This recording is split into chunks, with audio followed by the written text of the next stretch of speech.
আপনি যেটা বলতেছেন এই জায়গাটা আপনি হয়তোবা আগে আসছেন নাহলে পরে আসছেন, আপনার কাছে হয়তোবা নাই, কিন্তু জনসাধারণকে আপনি এখানে যারা উপস্থিত এখানে অনেকেই হয়তোবা স্কুল গেটে আছে যাদের বাচ্চাটাকে একটু কয়লা নেওয়ার জন্য সে হয়তোবা অপেক্ষায় রয়েছে, অনেকে হয়তোবা আছে, অনেক সংবাদকর্মী তারা হয়তোবা তাদের সংবাদ আপনার কাভারেজ করছে, এটা আপনারা হয়তোবা পান নাই। ওকে, ওকে, আপনার কথার প্রশ্নের জবাব আমি দিচ্ছি। আপনি যে কথা বলতেছেন হয়তোবা এত সংখ্যা না, এটা 1 মিনিটেই নিমিষে এটা সমাধান করে দিতে পারে মাইলস্টোন কর্তৃপক্ষ। এটাকে নিয়ে এত হাজার হাজার মানুষ রাস্তায় নামা, বিক্ষোভ করা, পুলিশের সাথে, সেনাবাহিনীর সাথে, ছাত্রদের সাথে মুখোমুখি দাঁড় করায় দেওয়া, এটা নিশ্চয়ই স্বৈরাচার বা স্বৈরাচারের কোনো গন্ধ এখানে ষড়যন্ত্র লিপ্ত রয়েছে, এটা আমি বারবার বলতে চাচ্ছি। এখানে 1 মিনিটে এগুলো শেষ হয়ে যায়। যে ম্যাপটা, ওই ম্যাপটা করা আগেই ইম্পর্টেন্ট, ভেরি ইম্পর্টেন্টটা হচ্ছে যে বিমানটা যে জায়গায় যাওয়া হবে আজ পর্যন্ত ওই জিনিসটা ম্যাপটা করা হয় নাই।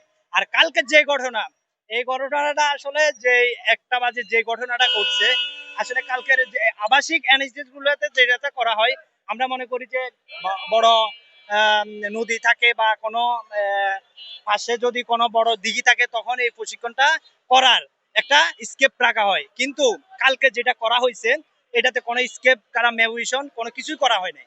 এই ছাড়াও কিভাবে কিভাবে একটা বিমান প্রশিক্ষণটা দেওয়া হয়, তাহলে আজকে এতগুলার প্রাণ বাচ্চাদের যাওয়া হইতো না।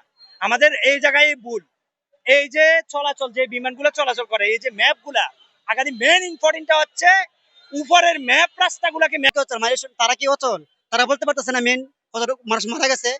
আমেরিকা থেকে বলছে 19 জন মারা গেছে, ওটা একটা হাস্যকর বিষয়। আর আমাদের দেশে মানুষও এই যারা কর্তৃপক্ষ তারা বলছে 20-30 জন মারা গেছে, ওটা হাস্যকর বিষয় না, তো লজ্জার বিষয়। কারণ ওই জায়গায় তো আমরা বলতে পারি 100-150 মারা গেছে। বা আমাদের যে সেকশন গুলো আছে এখানে আমরা শুনতে পেলাম প্রত্যেকটা রুমে প্রায় 50 জন লোক থাকতে পারে, স্টুডেন্ট যারা আছে 50 জন লোক, তো ধরেন 35 জন। তাহলে যদি আমাদের যে রুমে এটা ব্লাস্ট হয়েছে এই বিমানটা, ওখানে সব লোক মারা গেছে, স্টুডেন্ট যারা ছিল এখানে তো প্রায় 30 জন উপর আছে। তাহলে যদি এরকম 2টা রুম মারা যায় তাহলে 60 জন লোক এখানে আছে, তাহলে আমেরিকা কেন প্রকাশ হবে 19 জন লোক মারা গেছে? আর তারা যে কথাটা বলে ওটা হাস্যকর বিষয়, বা আমরা আসলে নির্লজ্জ, বুঝছেন? আমরা বলে আমরা স্বাধীন, মূলত আমরা স্বাধীন না, আমাদের মিডিয়াও স্বাধীন না, আমরাও স্বাধীন, আমরা কেউ স্বাধীন না। একজন বিদায় হয়েছে আর একজন খপ্র আমরা পড়ে গেছে, আমাদের সমস্যা।